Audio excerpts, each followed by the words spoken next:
Dieu dit, si toi, tu prends ta parole pour la méditer, il dit à Josué, ne cherche pas d'autres moyens pour réussir. Ne cherche pas d'autres des techniques. C'est ça que je vous dis, n'allez pas sur TikTok. Mais il ne faut pas que ces petits pasteurs, prophètes là, qui vous trompent là. Hein? Ils n'ont même pas le niveau de mes premiers fils, les Mohamed Sanogo, que j'ai. Ils n'ont même pas leur niveau. Il suffit que n'importe qui, c'est les prophètes, pasteurs, vous dit n'importe quelle bêtise, vous suivez. Regardez leur vie. Regardez leur vie. Regardez leur vie. Ils ont des belles paroles seulement. Où est la consistance? Voilà. Voilà. Mon frère. Vous voulez aller de l'avant? Il faut qu'il y ait la révélation. Comme nous disons aujourd'hui, comme c'est toute une série, Seigneur, donne-moi la révélation de ta grâce. Allons dans un autre verset, dans Jean 1, on va sauter l'Ancien Testament pour venir dans le Nouveau Testament. Jean 1, 17. Quand on dit le Nouveau Testament, en réalité, les 4 évangiles ne font pas partie textuellement du Nouveau Testament. Le Nouveau Testament commence à partir des Actes. Les 4 évangiles, on a mis dans le Nouveau Testament, parce que ça concerne la vie de Jésus et le ministère de Jésus. Parce qu'à la fin de chaque passage, de chaque livre-là, que Jésus est mort et est ressuscité. Donc, tant qu'il n'est pas mort et ressuscité, il n'y a pas de Nouveau Testament. Mais ceux qui ont mis la Bible comme ça, on pensait qu'il fallait commencer donc le Nouveau Testament avec la vie de Jésus et ils ont eu raison. C'est l'introduction du Nouveau Testament. La nouvelle alliance par son sang, alors que son sang n'était pas encore versé. Donc, ça vous donne cela comme pour que vous puissiez comprendre. Mais ça annonce beaucoup de choses dans Jean 1, 17. Il faut regarder ça. La loi, car la loi a été donnée par Moïse. La grâce et la vérité sont venues par Jésus-Christ. On te montre 2 systèmes, 2 personnages clés de l'Ancien Testament et du Nouveau Testament. La loi a été donnée par Moïse.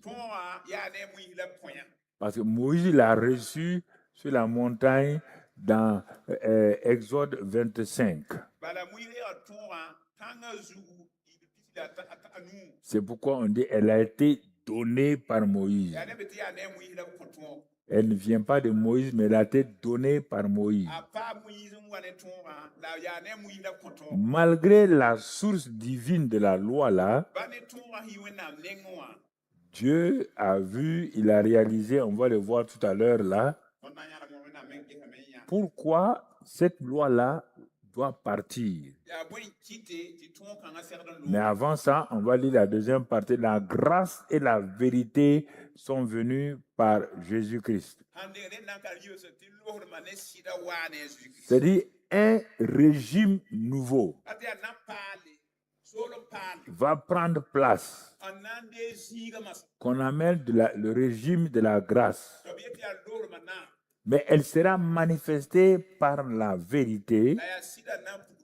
C'est ce que Jésus nous a dit dans Jean 8 là.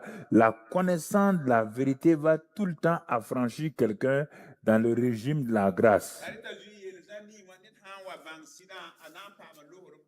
Mais pourquoi est-ce que c'est maintenant qu'il y a la vérité? Non, même dans l'Ancien Testament, il y a la vérité. Pourquoi la vérité dans le régime de la loi ne pouvait pas affranchir les gens? concernant le péché, concernant les problèmes de malédiction, concernant tout ça là. Donc, ça ne peut pas aider les gens.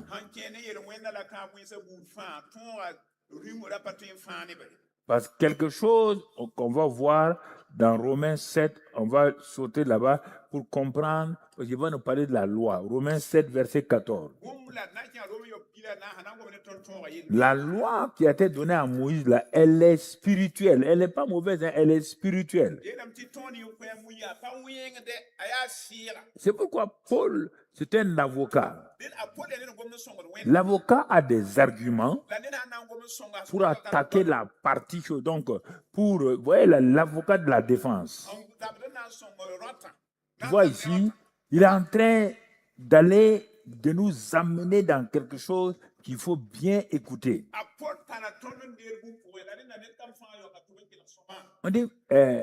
On a dit que Jésus-Christ a crucifié la loi parce qu'elle ne fonctionnait pas. Donc, il a commencé, tu vois là, il a pris son argumentation à partir donc de la croix. Il dit, Jésus a crucifié la croix en même temps que tout ce qui était lié à la croix. Il dit, mais pourquoi? Parce que la loi est spirituelle, mais ne pouvait pas aider ceux qui étaient sous la loi, là, sous elle, là, pour obéir.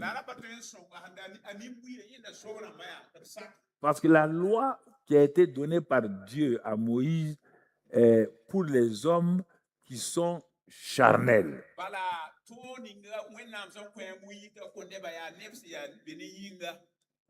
Il dit, la loi, il parle de lui avant d'être né de nouveau. Il parle de son expérience et de tous les Juifs.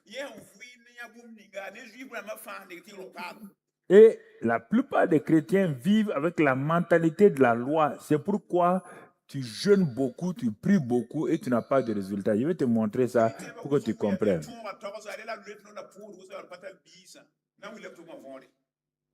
Tu ne mentiras pas, tu ne voleras pas. Spirituel, formidable. Tu ne commettras pas adultère. Formidable. Formidable.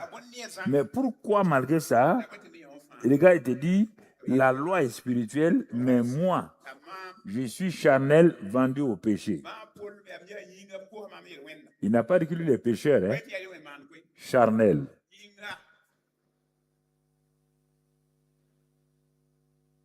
Et tout ce qui est charnel est vendu au péché.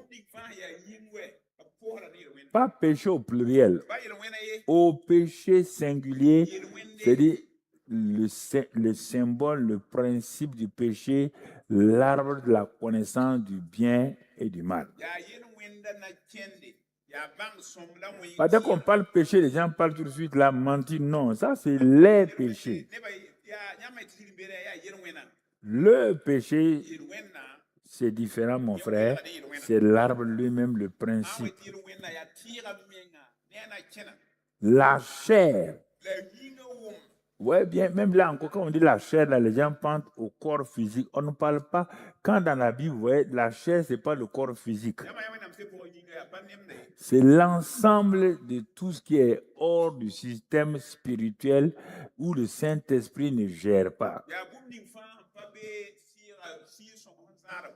La chair est composée de deux éléments principaux.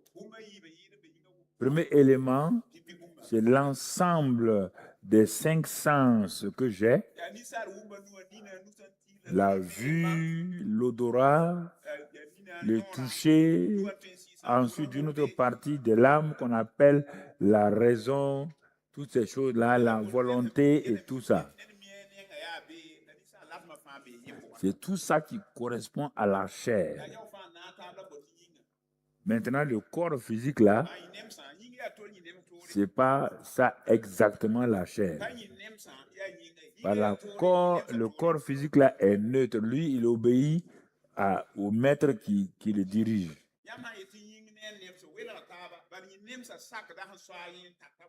Si tous mes pensées et mes actes sont dirigés par la chair, mon corps là va obéir. Le corps ne peut pas se lever lui-même, aller tuer quelqu'un.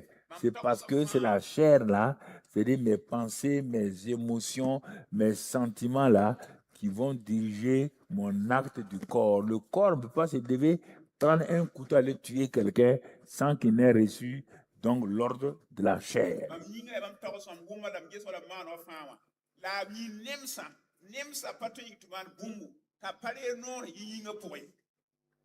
Faut bien comprendre ça, hein?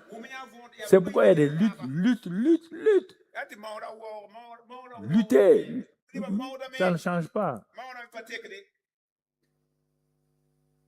Ça ne change pas. Donc, je dis ici, donc ce verset 14, on revient au verset 12. C'est tout. C'est quand l'avocat est en face du tribunal, un bon avocat, il écoute les éléments de l'autre, de la partie adverse. Il a les éléments, il connaît bien la loi. Les deux parties connaissent bien la loi. Chacun est en train d'apporter donc sa manière de présenter le problème pour sortir son client de la situation. C'est à ça que Paul joue ici. Paul est devant Dieu et Satan utilise la loi pour dire à Dieu, tu as dit que celui qui mentira aura ça. Celui qui va voler, il y aura ça. Paul a compris ça. Lui-même, il était là-dedans avant d'être né de nouveau, avant de comprendre ce qu'est la loi et la grâce. Quand il a eu la révélation, il est venu maintenant pour nous aider ses frères et ses sœurs. Donc, c'est un bon avocat. Il a eu l'expérience de ce qu'il va dire là. Et le verset 12 nous dit quoi? Il dit, la loi est sainte et le commandement est saint, juste et bon. Il dit les commandements. Pourquoi le monde a pris les commandements de Dieu? Tu ne voleras pas. Ce n'est pas le monde qui a institué ça. Ce n'est pas les politiciens. Ils ont pris ça de Moïse. Mais malgré ça, les prisons sont là. Mais ça ne change personne. La preuve est là. On met quelqu'un en prison, il sort. Dans la prison, il a appris même il volait des colas. En prison, il va trouver quelqu'un qui est très fort, qui va lui apprendre comment voler les voitures. La vie de la chair est comme ça. C'est pourquoi tu pleures, tu jeûnes, rien ne change. On est tous passés par là. C'est pourquoi les gens, après ça, tout de suite là, les gens ont inventé une deuxième doctrine que tout homme vit avec la chair et l'esprit en même temps.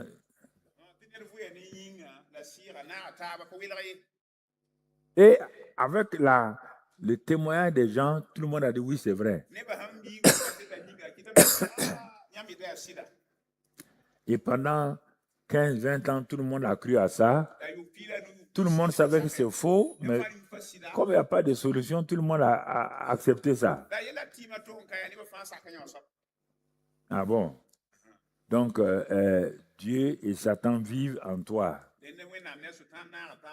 Donne-nous le passage où c'est. Il n'y a pas de passage. Mais frère Karambiri, il faut comprendre, hein? En ce temps, tu n'es pas pasteur. Non, c'est comme ça. Tu vois, la lutte là, il y a la chair, il y a l'esprit. Ah bon. Donc, dans le palais présidentiel là, le président est là-bas et le chef de l'opposition est en même temps là-bas.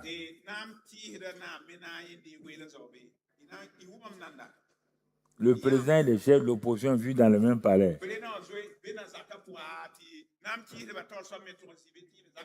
Tu as déjà vu ça? Hein? Donc, Dieu à l'appartement 1, Satan à l'appartement 2 en toi. Le jour où tu te lèves sur le mauvais pied, c'est Satan. Il dit, bon, aujourd'hui, on va aller là. L'autre jour, tu te lèves sur le bon pied, Dieu dit, bon, c'est moi aujourd'hui. C'est ça, hein?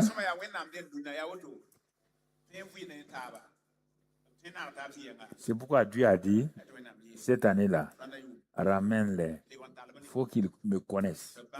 C'est pas qu'ils ne me connaissent pas, ils mentent sur mon dos. Ils racontent des histoires sur moi. Et leur pasteur vient les flatter que c'est comme ça.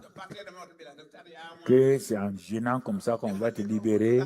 Il dit, en ce moment-là, qu'est-ce que mon fils là a fait? Qu'est-ce qu'il a fait alors? Donc, tout ce qu'il est venu faire là, c'est zéro. Pourquoi je vais me fatiguer pour amener mon fils à être péché? Si le jeûne et la prière pouvaient vous libérer du péché, réfléchissez vous-même. Est-ce qu'il est insensé? Ne me contredis pas, hein? Est-ce qu'il est insensé? Quelqu'un va prendre son fils sans péché. Ce que lui, il est là, il fait devenir son fils là ça pour toi. Toi, tu laisses ça. Tu vas aller prendre ce que tout le monde pratique, le jeûne et la prière. Tout le monde pratique ça. Tout le monde.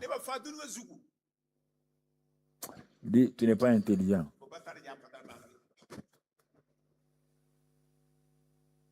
On doit le pratiquer dans un contexte bien donné. Mais pas pour Si tu as été délivré, mon frère, par le jeûne et la prière des démons, sache que les démons sont en train de se multiplier en toi. Vous ne me répondez pas parce que ça, j'essaie de corriger. On dit, Christ nous a délivré de la puissance des ténèbres. On n'a pas dit le jeûne et la prière. Même si vous aimez ça, ce n'est pas mon problème. Hein. Je vous rentre là-dedans net. Je vous rentre là-dedans. Il faut que vous changez votre mentalité. Hein. Vous voulez avoir la victoire? On n'a pas dit que même si Christ t'a délivré là, mais on te dit que ta chair peut t'amener à pécher. Même le fait que Christ t'a délivré, si tu ne comprends pas, il y a des jours où la tentation va te faire. Mais ça ne veut pas dire que tu n'es pas délivré, mais il ne faut pas me dire que c'est le jeu et la prière qui t'ont délivré. Il y a des gens qui vont me répondre. Ils aiment cette voie-là. Donc, Christ n'est pas important. La croix n'est pas importante. L'œuvre accomplie n'a pas de valeur. Il dit la loi est sainte. Hein? Paul te donne de Romains, toi, Romains 6. D'abord Romains 5. Il te montre comment la foi fonctionne. Il a commencé tout ça dans Romains 4 avec la foi d'Abraham. Romains 5. Il est venu nous montrer qu'est-ce que la justification. Romains 6. Il nous amène à la croix. Qu'est-ce que la croix a fait? Il dit, notre vieil homme a été crucifié avec Christ, afin que nous ne soyons plus esclaves du péché, afin que le corps du péché soit détruit, car celui qui est mort est libre du péché. Et il continue dans ça. Donc, Romains 6, 14. Il te dit, le péché n'aura point de pouvoir sur vous, puisque vous êtes non sous la loi, mais sous la grâce. Le péché n'aura point de pouvoir sur vous. Le péché, pas les péchés, le péché. Le péché, c'est une nature. On n'a pas dit que Christ est devenu pécheur. Il a pris nos péchés, il est devenu péché. La source même, la nature du qu'on appelle péché là, c'est ça que Christ est devenu pour détruire ce corps de péché là et que nous ne sommes plus esclaves parce que maintenant il nous a transportés sous la grâce. Et les chrétiens ne comprennent pas ça. Ils font des efforts. Dieu nous a délivré des efforts. Continuons, mon frère. Donc, il y a dans cette affaire-là l'homme charnel. C'est pourquoi Paul dit aux Corinthiens, vous n'êtes pas des hommes spirituels, vous êtes charnels, puisque vous vivez selon vos désirs, vous vivez selon vos pensées. Le problème du chrétien, il reste dans la chair. Il y a 3 étapes, je te montre 3 éléments. Il y a l'homme naturel. L'homme naturel, c'est celui qui n'est pas converti, qui n'est pas chrétien. Qu'on appelle l'homme naturel. Il n'est pas né de nouveau. Il y a maintenant l'homme charnel. L'homme charnel, c'est celui qui s'est converti à Christ. Il est devenu chrétien. Il est né de nouveau. Mais sa marche n'est pas dirigée par la parole et le Saint-Esprit. Sa marche est dirigée par ses propres pensées, ses propres désirs. Je vais faire ça. Voici ma vision. Voici ce que moi je pense. Tout c'est ça. Quand il entreprend, ça ne va pas loin. Mais il croit que c'est Satan. Cet homme charnel-là, rapidement, il commence un combat dont il a perdu d'avance donc l'issue. Parce qu'il va combattre contre qui? Contre un ennemi que Jésus a déjà vaincu. Mais lui, il croit que Dieu lui a donné le pouvoir de vaincre Satan. Si Satan n'a pas été vaincu par Jésus, comment tu vas le vaincre?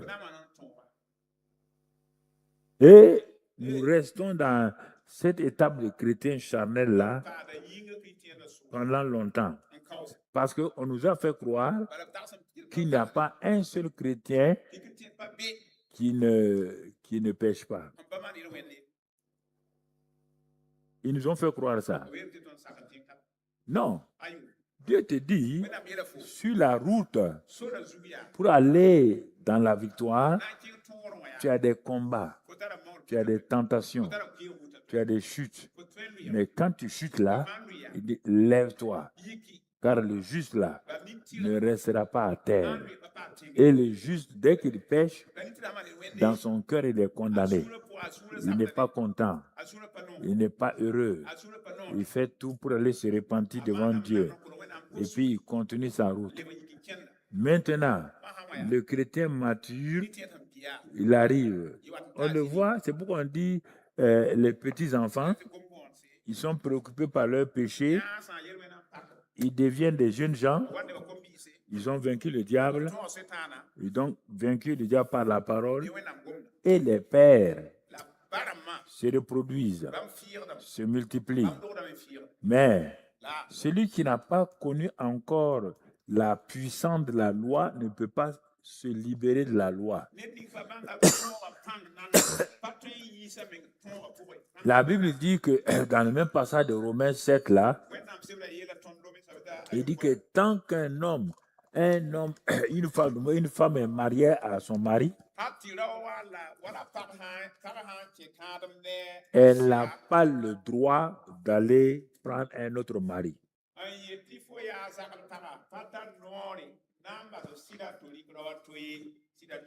Elle n'a pas ce droit-là. Tu comprends? Ça, toujours dans Romains 7. Si elle part prendre un autre homme, donc, pour vivre, Dieu l'appelle adultère. Mais elle est libre. Le jour que le mari la meurt, elle devient libre. Ça, c'était l'exemple qu'il a donné. Il dit quoi? On est dégagé de la loi parce que la loi qui a été instituée par Moïse là, sur le peuple juif, mais qui concernant la fin tout le monde, a été crucifié. Colossiens 2, 14. Comme elle a été crucifiée, et Paul dit, maintenant, c'est pourquoi nous sommes mariés à l'homme de la grâce. On ne pouvait pas être marié à l'homme de la grâce tant que la loi n'avait pas été crucifiée. C'est pourquoi il n'y a pas de nouvelle alliance sans la mort et la résurrection de Jésus. Sans la mort et la résurrection de Jésus, la loi est toujours là, elle est là. L'ancien régime, écoute-moi, quand un nouveau régime arrive quelque part, elle peut balayer tout le système de l'ancien régime et mettre un nouveau régime en place, de nouvelles lois en place. Toi, tu ne veux pas aller dire aux gens du nouveau régime là, toi, tu veux vivre dans l'ancien régime. On te dira, ce n'est pas dans ce pays-là. Voici les nouvelles lois du pays. Où tu te soumets, où tu te démets. C'est ça qui s'est passé. Donc, la loi était tellement forte que personne, c'est dit l'homme intérieur qui était là. Ce n'était pas un homme intérieur renouvelé. Elle ne pouvait pas s'opposer à la loi qui était puissante. Lisons à partir du verset 15 de Romains 7. Romains 15. On va aller pas à pas dans Romains 7, 15. Regardez, il parle de son expérience quand il était juif là. Il connaissait la loi et il voulait obéir à la loi sans réellement nouvelle naissance.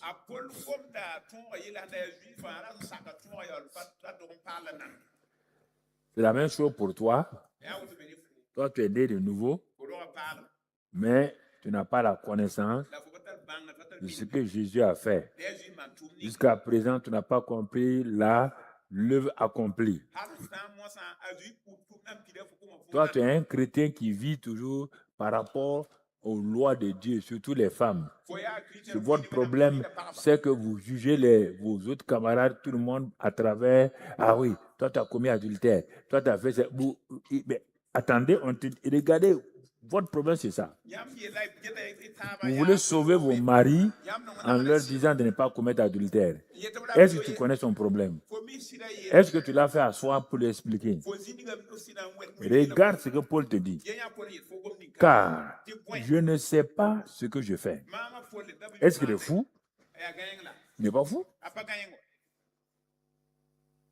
Je ne fais point ce que je veux. Et je fais ce que je hais. La plupart des gens qui commettent des péchés, ils font ce qu'ils haïssent. C'est pourquoi chaque 1er janvier, ils vont jurer, ils vont faire des vœux cette année-là. Mais avant le 3 janvier, ils sont déjà tombés.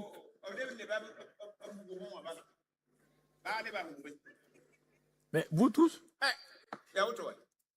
regardez, parce que nous voulons obéir à la loi.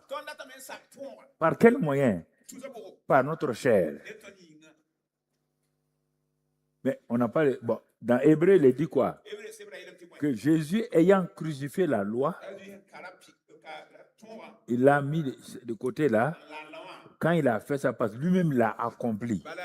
C'est lui seul qui a accompli la loi. Tout. Il n'y a aucune chose. Il a accompli la loi. Donc, à cause de ça, quand il est mort, il a crucifié la loi avec lui. Et qu'est-ce qu'il dit maintenant dans Hébreu là? Il dit, ayant fait cela, il est venu faire quoi? Les commandements de la loi là, puisqu'ils sont bons, Il les a simplement crucifiés parce qu'il a accompli cela, il les a crucifiés.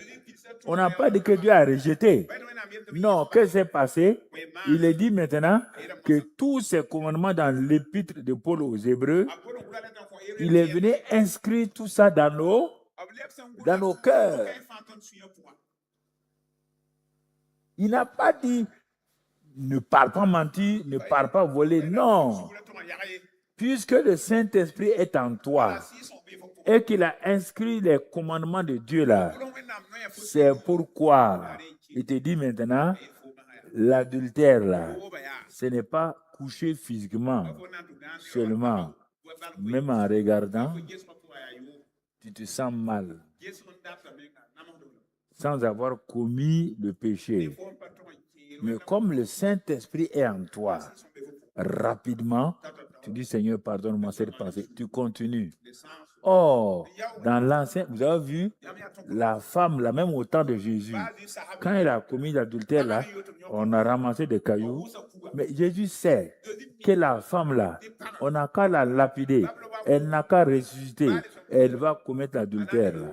Jésus a dit deux choses. Est-ce que je t'ai condamné? Est-ce que je me suis mis du côté de la loi pour te condamner? La femme dit non. Donc il dit maintenant, je suis un homme que tu n'as pas découvert. Je vais te révéler qui je suis.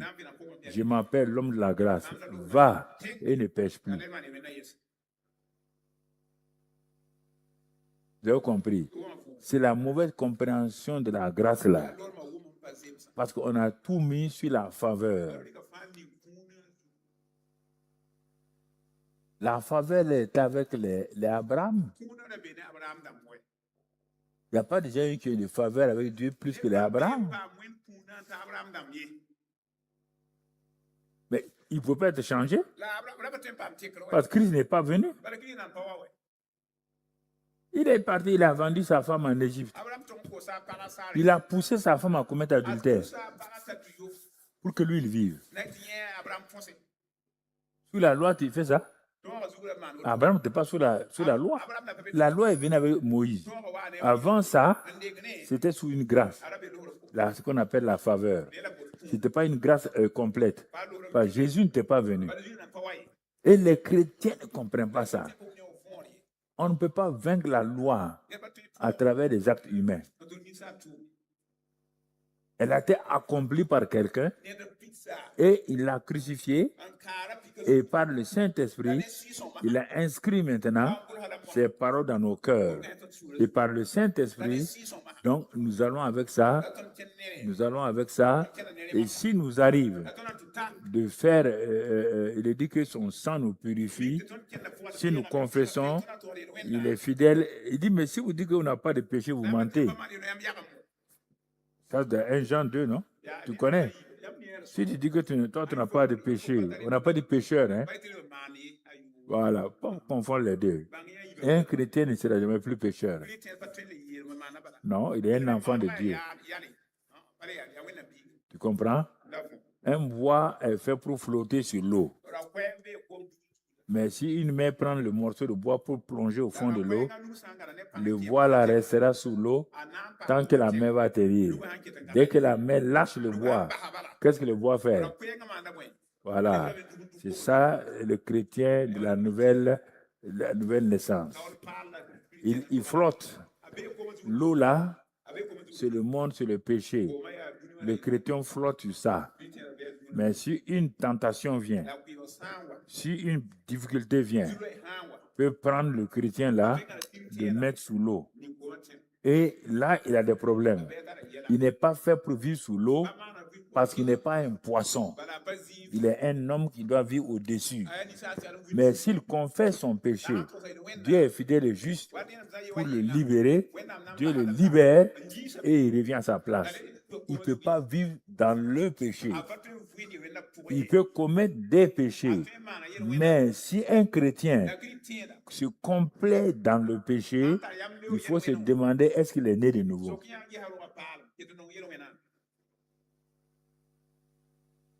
Quelqu'un qui était menteur, il dit qu'il est venu, il s'est converti. Et il continue. Maintenant, il continue à mentir comme avant. faut lui demander est-ce qu'il a compris. Mais il a décidé, depuis ce temps-là, il ne ment pas, le mensonge ne lui dit rien. Un jour, on l'attrape. On dit, bon, ça là, c'est toi qui as fait ça. Il dit, c'est pas lui. On lui fait peur. Il dit, bon, si tu ne dis pas la vérité, voilà, on va te faire ça. Par peur, il ment. Ça, ce n'est pas un péché pour Dieu. Non. Mais qu'est-ce qu'il va faire? Dès qu'il confesse, même si on le met dans une prison, il va confesser, Seigneur, je n'ai pas péché, mais par peur, j'ai fait ça. C'est pourquoi, quand Jésus a dit à Pierre, Satan vous a réclamé, j'ai prié pour vous, afin que quand tu reviendras, tu vas affermir tes frères. Il savait que Pierre ne pouvait pas résister. Pierre qui n'est pas converti là, il n'est pas converti. Il n'est pas né de nouveau. Il n'a pas une nouvelle nature. C'est pourquoi il a dit, Satan vous a réclamé. Il veut vous détruire maintenant. Satan est arrivé à faire ça avec Judas. Parce que Judas était... Donc quand il l'a accusé, il est parti se plaindre, se pendre. Mais Jésus dit la même chose, il a le même système. Il vous a réclamé pour vous cribler comme du fromage. Vous tous, les 11 qui restent là, il vous a réclamé pour vous cribler. Mais Pierre, pour toi là c'est dangereux. J'ai prié pour toi afin que ta foi ne défaille point. Quand tu vas revenir, c'est-à-dire quand tu seras converti, quand tu seras né de nouveau, affermis tes frères. C'est pourquoi quand Pierre a péché là, du moins il a failli là, Jésus s'est retourné la regarder et il a commencé à pleurer. Il ne savait pas quoi faire. Et c'est pourquoi il a tout abandonné. Quand c'est comme ça, on a envie de tout abandonner. Et on a dit, quand Jésus est ressuscité, Pierre n'était plus avec les 11, les 10 qui restaient. Et il est parti, il a commencé à recommencer son ancien travail. Jésus a dit d'aller dire à Pierre et à mes disciples. Pierre s'était détaché de tout ce qui est disciple. Il a fallu que Jésus le ramène. Jésus l'a ramené pour le rassurer qu'il n'est pas rejeté. Mais après ça, il lui dit maintenant, vous allez partir attendre. Ce qui va te donner la force désormais de marcher avec moi, ce n'est pas ta chair. Tu as vu la fin de la chair, tu as vu la limite de la chair. Vous qui voulez jeûner autre là, tu as vu la limite de la chair. La chair ne peut pas résister contre les tentations, contre Satan, contre le monde. Mais regarde-le, il monte à la chambre haute dans la défaite.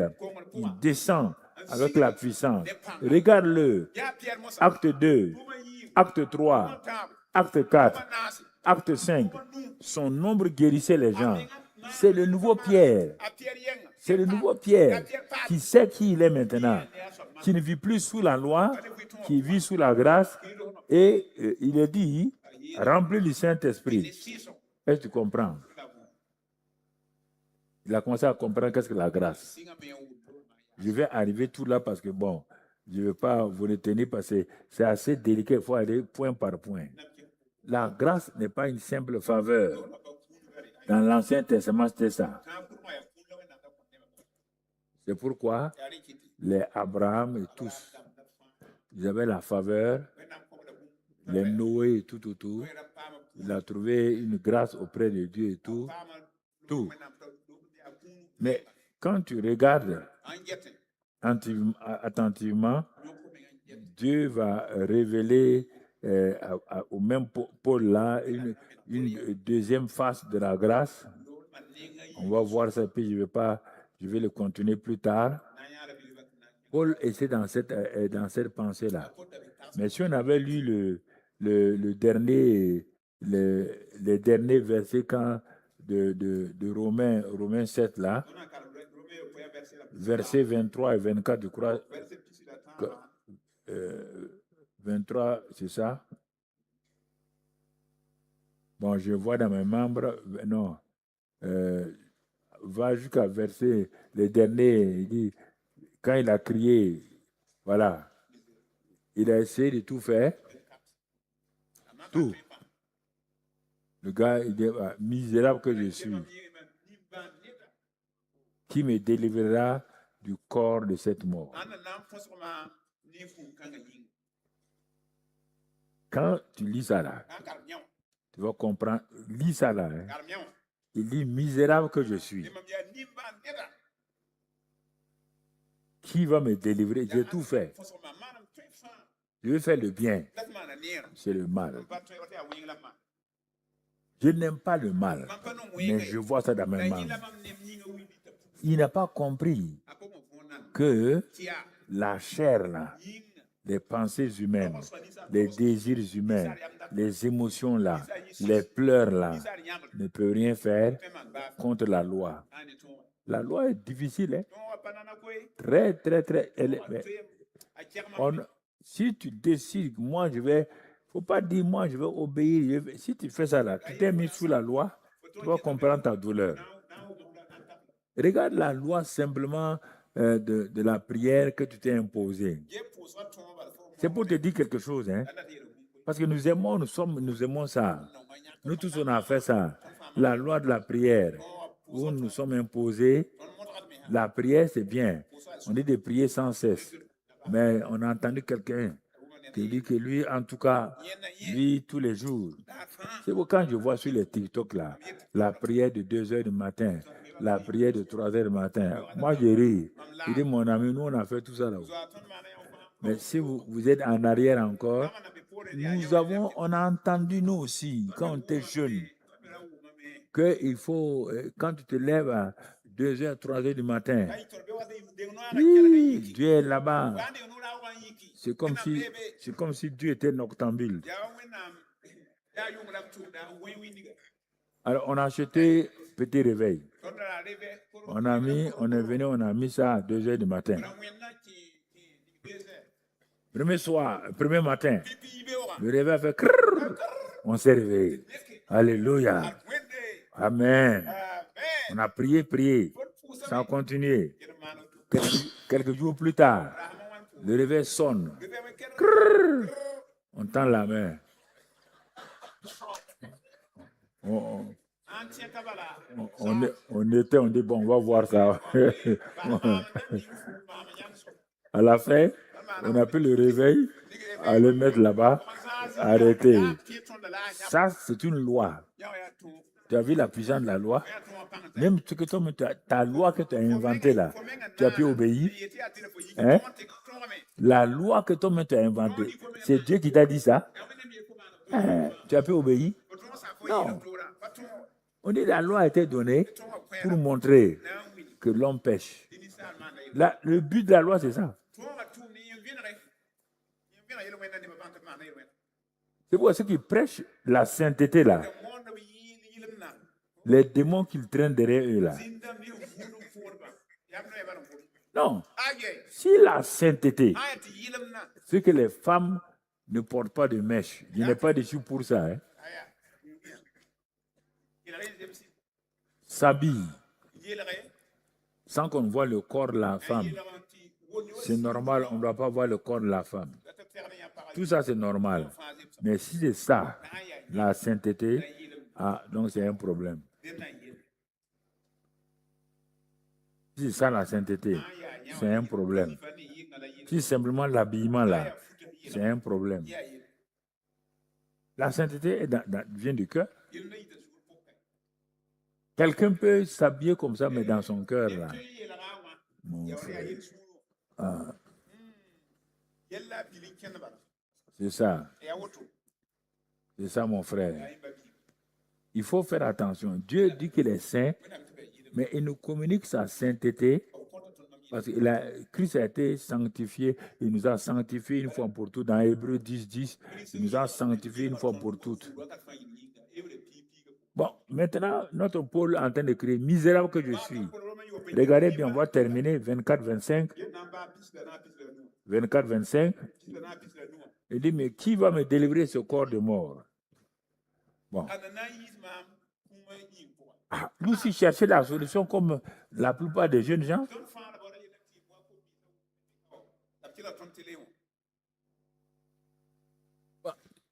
Au début, certains moments, on dit, ah, nos jeunes là, bon, vraiment, on ne veut pas qu'ils aillent avec des garçons ou des filles. Ah, qu'est-ce qu'on doit faire? Dis-moi, c'est pas ce que Dieu nous a dit. Ce qu'il faut faire. Bon, certains m'ont dit, bon, nous on a dit, bon, s'il ne peut pas aller, par exemple, les garçons, on ne peut pas aller avec des filles là, qu'elles n'ont qu'à se masturber. Ils n'ont qu'à se masturber. Ils disent, hé, regarde ce que l'autre l'a fait. Il s'est masturbé au lieu d'aller avec une femme. Dieu l'a frappé, il est mort. Tu n'as pas vu dans la Bible? Il dit, ah, mais quand il passe son temps à se masturber, son image est sur des filles. Il est en train, non, je préfère vous dire ça, il est en train de se masturber en pensant à telle fille, telle fille. Avant la fin de l'année, ton fils s'est masturbé avec 365 filles. 365 démons sont venus. Il y a silence dans la salle. Hein? J'ai dit qu'il y a silence dans la salle. C'est ton problème. Tu ne peux pas remplacer par Sila, par Caribe. C'est Caribe, Sila. Je ne sais pas si c'est l'un ou l'autre. Comme vous êtes des philosophes, il n'y a pas de dites-moi passer de Caribe en Sila. Ça ne résout pas le problème.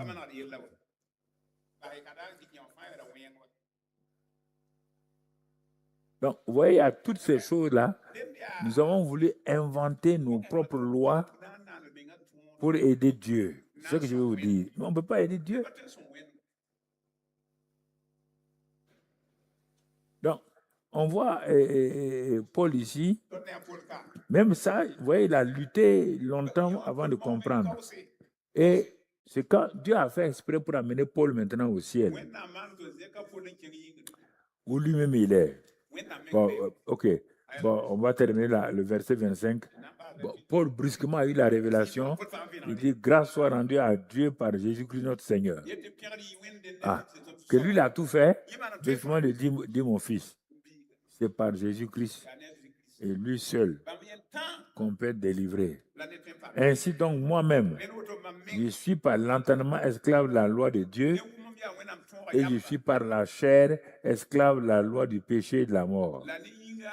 Bon, lisons rapidement Romains 8, 1, avant, pour comprendre. Il va commencer à comprendre la grâce. Quand il est sorti de ces luttes-là, et il a commencé à se confier en Christ, il a commencé à comprendre. Donc, c'est pourquoi il a commencé à comprendre. Donc, maintenant, la loi, comment on appelle, l'œuvre accomplie de Christ. Dans 2 Corinthiens 5, on ne va pas le lire, mais reste là. 17, il a compris que si quelqu'un est en Christ, puisque comme moi j'ai lutté contre le péché, j'ai échoué, j'ai crié à Dieu, il ne sait plus quoi qu'il faut faire. Dieu a ouvert mes yeux, il m'a montré quoi? Il m'a montré que tout est en Christ. C'est pourquoi j'ai écrit à la fin de Romains 7 là, que grâce soit rendue à Dieu par Christ Jésus. Et regardez, j'ai écrit dans Romains 5.1. Quand j'ai dit gloire à Jésus, j'ai vu qu'ayant été converti en Christ maintenant, il n'y a donc maintenant aucune condamnation pour ceux qui sont en Jésus-Christ. 1. L'autoculpabilité a commencé à partir. Quand je péchais, mon cœur me condamnait. Satan profitait pour me condamner. Maintenant que j'ai compris l'œuvre accomplie de Christ, qu'il a pris nos condamnations, donc maintenant je suis et que par sa résurrection, Il m'a justifié.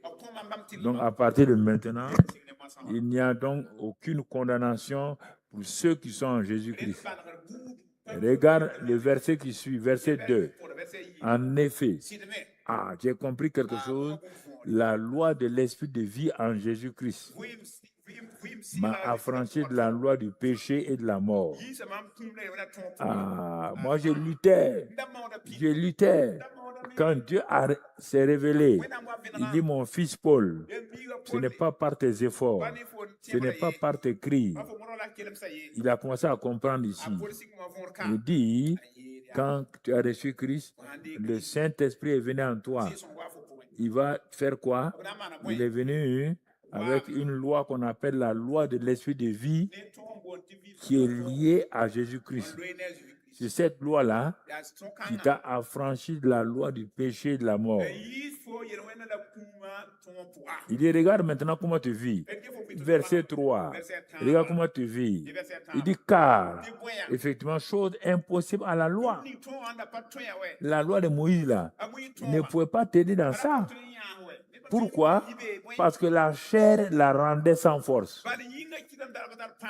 Ta chair, tes pensées là, tes désirs là, tes émotions là, bloquaient la loi de Moïse. Quelle que soit ton intention d'être pur, ta chair bloquait la loi de Moïse. La loi de Moïse est puissante, mais son problème, c'est qu'elle n'aide pas les gens. Elle vient te condamner. Ne fais pas ça. Fais ça. Ne fais pas ça. Fais ça. Mais elle ne peut pas t'aider. Et même si elle essayait, elle ne pouvait pas parce que la chair, ta chair là, tes pensées là, tes désirs là, tes cinq sens là, la rendaient sans force. Dieu a donc condamné le péché dans la chair en envoyant à cause du péché son propre fils dans une chair semblable. Il dit, l'œuvre accomplie là, c'est ça la solution. Dieu l'a fait. Dieu l'a fait. Alors, vous allez me dire, mais Dieu a fait. Mais pourquoi? Maintenant, pour ne pas, parce que je ne suis même qu'au début de mon message, pour ne pas vous trop traumatiser, il dit, mais il faut la foi. C'est la foi qui va accepter tout ça. Que c'est déjà fait. La foi dit de faire quoi? La foi dit, Romains 6, et la foi dit quoi? Regardez-vous vous-même comme mort au péché. C'est le regard de la foi. Donc moi là, qui faisais ça malgré le fait que je suis chrétien, je vivais dans tel péché, je fais tel péché. Dieu dit, parce que la foi que je t'ai donnée pour vivre là, tu ne l'as jamais utilisée de la bonne manière. La foi te permet, si tu n'es pas dans Romains 6, tu vas voir vers le verset 10, 11, donc regardez-vous vous-même comme une... Regardez-vous vous-même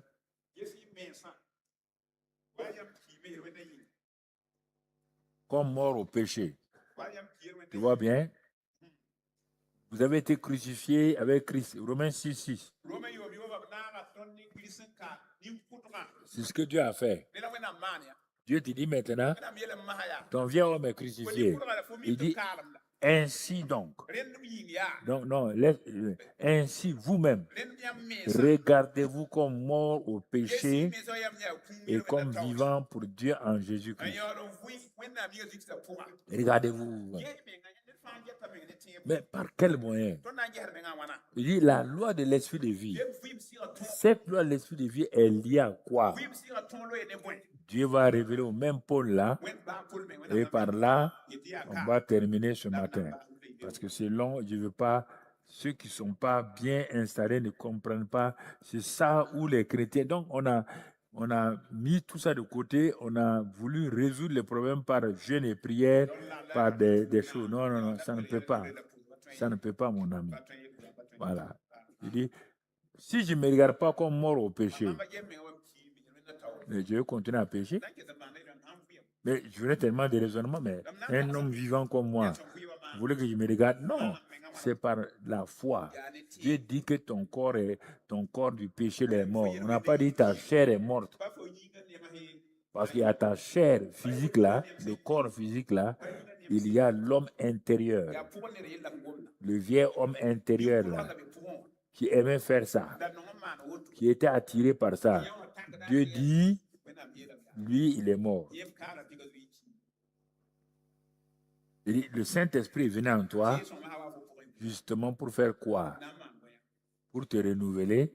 Non seulement tu te regardes, deuxième verset qui accompagne ça, ce n'est plus toi qui vis, c'est Christ qui vit en toi. Ah, bon.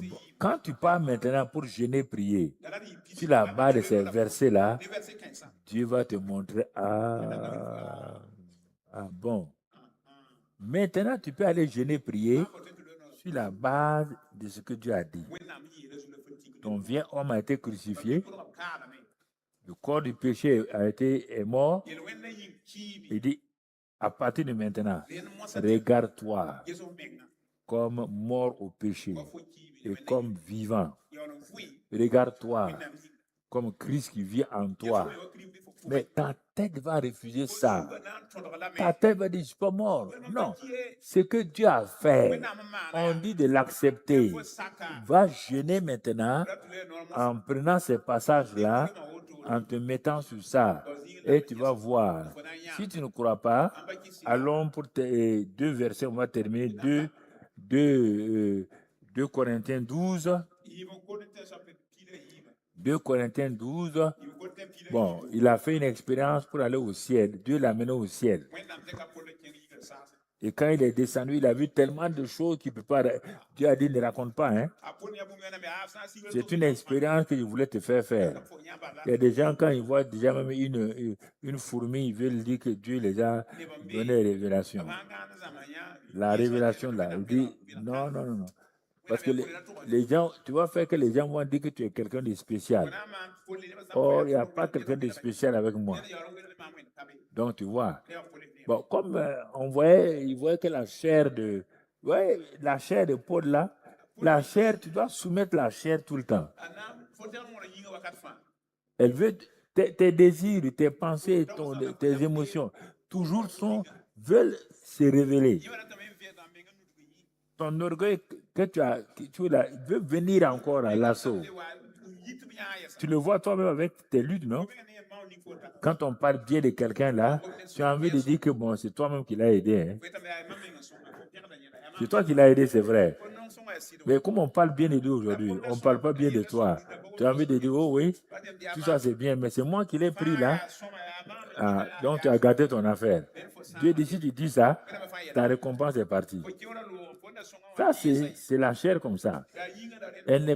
La chair, elle n'est pas mauvaise. Si elle est mise à la disposition de Dieu, mais si elle est mise à la disposition de Satan, elle te fait des dégâts. Donc, Dieu dit, afin de ne pas... Dieu a été obligé de mettre quoi? Il dit de mettre un ange. Il dit un ange de Satan pour le frapper. Et tu vois, tellement le gars, ce qu'il a vu, il veut raconter. Tu comprends? Donc, il a mis un ange là pour le corriger. Je crois que si tu étais chaud, tu étais arrivé à cet endroit. Je ne sois pas enflé d'orgueil à cause de l'excellence. Il m'a été mis une écharpe dans la chair. Un ange. Ah, Dieu peut faire ça. Ok, Dieu peut tout faire, mon ami. Il reste là-bas.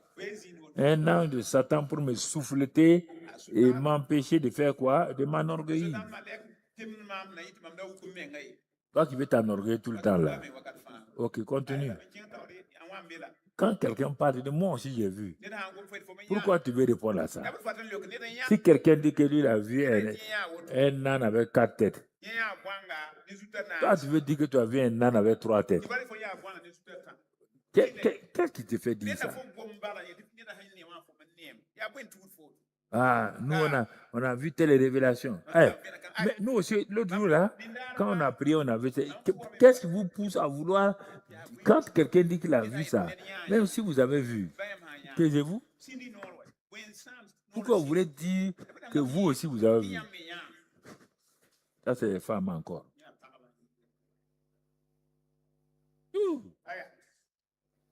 Oui, oui. Nous aussi, on a prié. Ça te donne quoi? Ça te donne quoi? Tu vas prier. Tu vas prier et après. Ça vous donne quoi? Pour vous taire. Regarde. Qu'est-ce que le gars a fait? Il n'y a pas un homme qui prie comme Paul. C'est Paul qui nous a montré toutes sortes de prières. Philippiens, comment on doit prier? Thessaloniciens, prier sans cesse. C'est Paul qui nous a appris. L'école de prière de Paul est plus complète que ce que Jésus a donné. Donc, comme il a vu ça là, et que l'ange de l'ennemi attaquait, tout de suite, il a commencé. 3 fois, j'ai prié. Quand on dit 3 fois, il n'y a pas dit 1 fois, 2 fois, 3 fois. Non. 3 moments longs. Il a prié, jeûné, pour que le Seigneur éloigne l'âme de Satan là de lui. Dieu va lui apprendre un autre aspect de la grâce maintenant, que Dieu voulant, on va voir au fur et à mesure. Et parfois, tu es dans une situation, Dieu te dit, mon enfant, je ne te sortirai pas de ça. Je veux que tu apprennes quelque chose que tu n'as pas encore appris. Il faut que tu apprennes ça. Si tu sors de tous les problèmes, tu seras jamais fort. Et c'est ça que nous n'aimons pas. Notre chair n'aime pas. Alors, c'est quoi? Vous courez là, c'est parce que vous ne voulez pas accepter parfois des choses dans lesquelles Dieu vous a placé lui-même. Parce qu'il a vu que votre vie est en danger. Regardons la suite. Il a prié 3 fois. Qu'est-ce que Dieu a fait? Dieu m'a dit, ma grâce te suffit.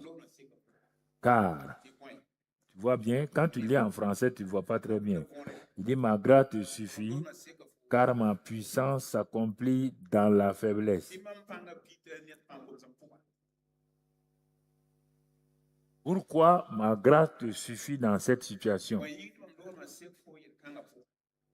La situation que tu as là, ma grâce qui est ma puissance. Pas une faveur, ce n'est pas une faveur ici. Et c'est une faveur là? Non. Dans le combat que tu mènes là, Dieu te dit, ma fille, ma grâce, je veux que tu apprennes un autre aspect de la grâce. Ma grâce te suffit. Car même dans cette situation de faiblesse là, de difficulté là, ma puissance là, ma grâce puissante là, elle te suffit. Et il a appris ça à Paul. Parce qu'il avait déjà dit, Paul n'a pas compris. Quand dans Romains 6, c'est ça, Dieu lui avait dit, car là où le péché a abondé, ma grâce surabonde. Il n'a pas compris ça. Là où le péché a abondé, ma grâce surabonde. Certains chrétiens n'ont pas compris. Ils veulent dire qu'eux peuvent pécher et que la grâce de Dieu va surabonder.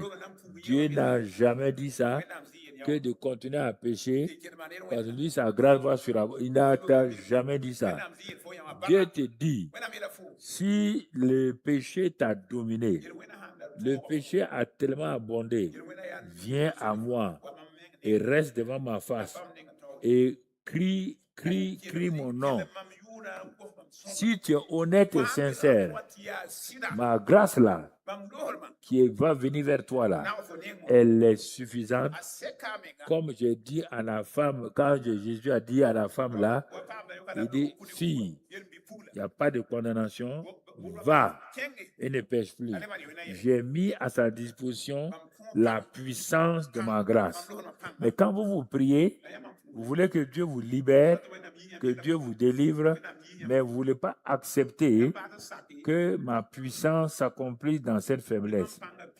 Paul dit donc maintenant, je me glorifierai donc bien plus volontiers de mes faiblesses.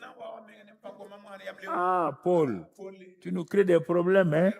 Tu as dit que nous sommes plus que vainqueurs. Il n'a pas dit non.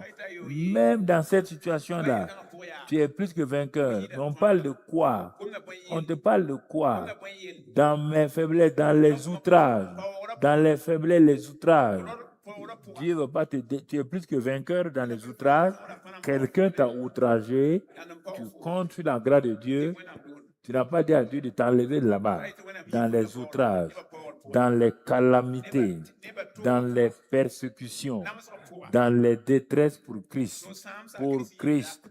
Pas pour toi. Pierre dit, si ce sont tes péchés qui t'ont créé problème, là, Dieu ne vient pas. Si ce sont tes orgueils qui t'ont créé problème, tu te débrouilles. Mais si c'est pour Christ, et si c'est pour Christ là, il dit, il n'y a pas de problème. Quand tu es faible, c'est alors que tu es fort. Donc, il te dit ça. C'est-à-dire que dans aucune... Prends tout ça là, va prendre dans Romains 8, 32 à 37, et tu vas voir tout ça. Si c'est pour Christ que tu es en train de souffrir, que tu as des problèmes, que ton entreprise a des problèmes, il dit, patiente-toi. Ma grâce est suffisante. Ma grâce va t'aider. Si c'est pour la justice de Christ, la vérité de Christ, que tu souffres, tu es persécuté, ne t'inquiète pas, je vais agir. Mais si c'est tes problèmes, tu as intérêt à te repentir. Tu as intérêt à confesser, à te libérer. Ne reste pas dans la persécution que tu as provoquée en disant à Dieu de te délivrer. Ta bouche qui t'a mis là-dedans, c'est la même bouche qui doit te délivrer. Jésus a dit, je vous ai dit que cette mort n'est pas pour la gloire de Satan. Elle est pour la gloire de Dieu et de son Fils. Ça veut dire que Lazare meurt. Ne vous inquiétez pas. Laissez seulement. Vous avez pris Lazare, vous l'avez attaché, vous l'avez mis dans des choses, allez le mettre dans un tombeau. Scellez ça. Et dis-moi, je vais accomplir ma parole. Il dit Lazare sort. Il avait bien dit que ta mort là sera pour la gloire de mon Père et ma gloire. À cause de ça, j'accomplis ma parole. Lazare sort. Quand il a dit ça, la vie est venue. Mais maintenant, quand Lazare a voulu bouger, il était attaché. Quand Jésus l'a vu, il a dit, moi je ne m'occupe pas de ça. Il faut détacher tes affaires. Hein? Jésus est en toi. Mais pourquoi sa puissance n'agit pas? Parce que tu t'es attaché toi-même par ta bouche. Il dit, si tu t'es attaché par ta bouche, tes actes là, détache-toi toi-même. Le problème, ce n'est pas le jeûne et la prière, c'est que tu t'es attaché. Si Jésus, qui donne la vie, te dit que lui, il est incapable de détacher les cordes qu'ils ont mis sur Lazare là, le même Jésus te dit ce matin, si tu t'es mis dans des problèmes, il faut te détacher. Ta bouche qui t'a mis là, utilise la bouche là, sinon lui, tu n'as qu'à jeûner, prier, pleurer, il ne le fera pas. Jésus ne veut pas te sortir là où tu as volé. Il dit, tu dois restituer. Il va te sortir de ça comment? Tu n'as pas restitué à la personne son argent. Il va te sortir de ça comme ça. Il t'a dit. Il faut, avec la parole de Dieu, n'allez pas abuser de la parole que la grâce. Il dit non. Ah oui. Seigneur, ta grâce. Ne parle pas, non. Non. On n'est pas d'accord avec ça. Non. Bon, continuez à écouter. Comme je vous ai dit à ceux qui étaient là mercredi, quelqu'un m'a envoyé le TikTok d'un frère ivoirien. J'aime, depuis que j'ai découvert, j'aime écouter. Il croit qu'il écoute mes messages, mais après lui, il le réduit en chose. Il dit que les chrétiens là-haut, ils veulent que Dieu multiplie leurs trucs. Mais il dit que quelqu'un vient donner 500 francs à Dieu comme offrande. Et il dit à Dieu de lui donner 10 millions. Dieu va enlever les 10 millions du compte de qui pour te donner? C'est le compte de qui là? Dieu va aller enlever les 10 millions là, venir te donner à toi, parce que toi tu es avare, tu donnes aux offrandes là 500. On a dit que Dieu multiplie. Comme il a dit qu'il multiplie 100 fois là, tu commences avec 500. 500 fois 100, ça veut dire 50 000. Ah bon, ça marche. Prochainement, tu donnes, etc. Il dit, mais il dit, ça ne marche pas. Il dit, mon ami, c'est très bon. Je vais t'inviter une fois. Tu vas venir t'asseoir et raconter tes paraboles modernes ici. Mais les gens là, non, ils parlent bien. Prends les messages là et puis chose. Il dit, c'est ça. C'est ça, mon ami. Il faut faire ce que Dieu dit de faire. Il n'y a rien de mauvais. Regardez Paul là. Est-ce qu'il est arrivé automatiquement? Regarde le cheminement de Paul. Depuis acte 9 jusqu'ici là. Regarde comment il a avancé. Comment? À travers toutes sortes d'erreurs. Même quand il avait le Saint-Esprit. Même quand il voulait aller évangéliser. Même quand il voulait faire le règne de Dieu en disant, ah bon, vous pensez que tout ce qu'il voulait faire, là, Dieu va admettre? Il a pris Silas. Il dit, bon, on va aller pour évangéliser. On va aller en Asie là-bas. Le Saint-Esprit dit non. Il dit, mais on va évangéliser. Saint-Esprit dit, même si vous voulez évangéliser, c'est moi le directeur de campagne. Je n'ai pas prévu une campagne là-bas. Ils ont dit, bon, on va aller de l'autre côté. C'est ça que vous devez savoir. Parce que Dieu a dit on est dans l'année de l'expansion et de décennie. Il faut éviter de prendre, il faut demander à Dieu. Le problème qui est devant là, tu ne le sais pas. Le danger qui est là-bas, tu ne le connais pas. Les difficultés qui sont là-bas, tu ne les connais pas. Il ne faut pas aller au nom du Seigneur, aller te créer problème. Et maintenant, tes parents vont dire, voilà, tout le temps, ils sont en train de dire ça. Voilà, où est leur Dieu? C'est pourquoi il a dit non. Paul a dit, jeune homme, on est à l'école du Saint-Esprit. Allons dormir. Ils sont allés dormir. Et le Saint-Esprit est venu en disant, il dit, il montre un homme de Macédoine qui crie SOS. Paul s'est réveillé et dit, bon, Dieu nous envoie en Macédoine. Ils sont allés en Macédoine. Ils ont été frappés. Mais Paul avait appris beaucoup de choses. Il avait appris que la grâce là est suffisante. Il avait appris que dans la grâce, toute chose concourt au bien de ceux qui aiment Dieu.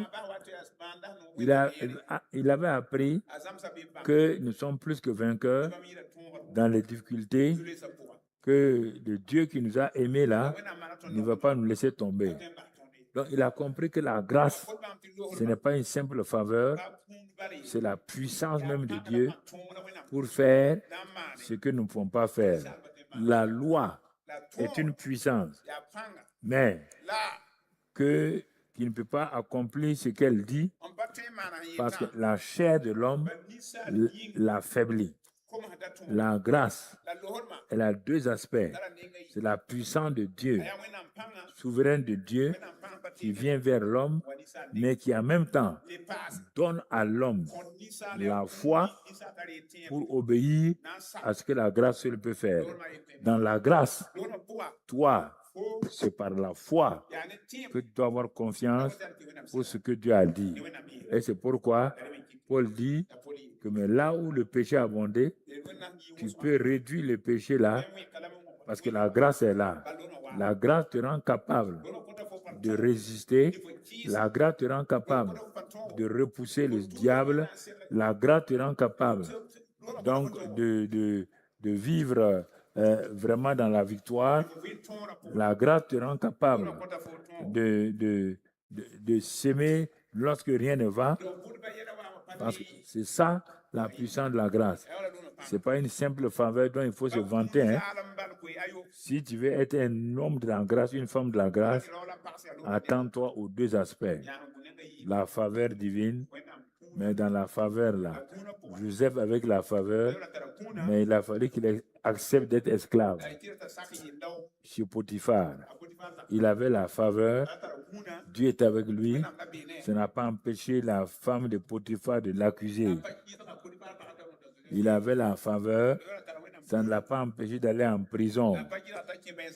Donc, c'est ça là. Il a vaincu tout ça pour aller de l'avant. Mon frère, ma soeur, Samson avait la faveur. Donc, Dieu lui a donné une faveur, une puissance. Tout. Il n'a pas pu résister. Chaque fois qu'il avait une tentation, c'était l'échec. Donc, la grâce que Dieu nous a donnée ne prospérera, ne nous aidera que si nous décidons de nous abandonner à Dieu, que si nous décidons d'obéir à Dieu, que si nous décidons donc de faire ce que Dieu veut que nous fassions. C'est en ce moment-là que la grâce va nous amener. Sinon, il ne faut pas qu'on se leurre parce qu'on dit la grâce. Non. Il y a la faveur, il y a la capacité, mais elle se fait si tu reconnais que dans tes faiblesses, Dieu est toujours puissant. Même si tu ne sais pas, même si tu ne sens pas, tu dois rester dans ça. Même si dans des persécutions, tu es dans une prison financière, prison physique, prison morale, prison tout, tu continues à donner raison à Dieu. Ils n'ont pas demandé à ce que tu sortes. Si tu sors de la grâce avant son temps, il n'y aura pas d'accomplissement. Tu ne pourras pas aller. Samson, il était appelé une faveur pour libérer son peuple. Il n'a pas pu libérer son peuple. Il n'a pas pu. Bien que la puissance était là, il n'avait pas ce désir d'aller. Il s'est laissé piéger sur la route. Donc, dans la Bible, on trouve ça beaucoup. Même les Salomon, comme ils ont terminé. Et quand tu prends un Joseph, un Daniel, regarde Daniel et ses amis à Babylone. 3 rois, 3 régimes différents. Mais dans chaque régime, ils ont montré qui ils sont. La fermeté avec Dieu. Ils connaissaient leur Dieu. Ils proclamaient leur Dieu. Devant les lions, devant la force, du moins c'est le feu. Devant n'importe quelle circonstance, Daniel et ses amis ont dit oui, la faveur de Dieu est avec nous, mais cette faveur est une grâce puissante. Nous n'allons pas plier genoux. Et Dieu les a amenés. Donc, ne prends pas la grâce pour n'importe quel, pour te vanter de ça. On ne se vante pas de la grâce. La grâce, là, est là pour nous permettre de reconnaître la puissance de Dieu. Que Dieu te guide, qu'il te conduise.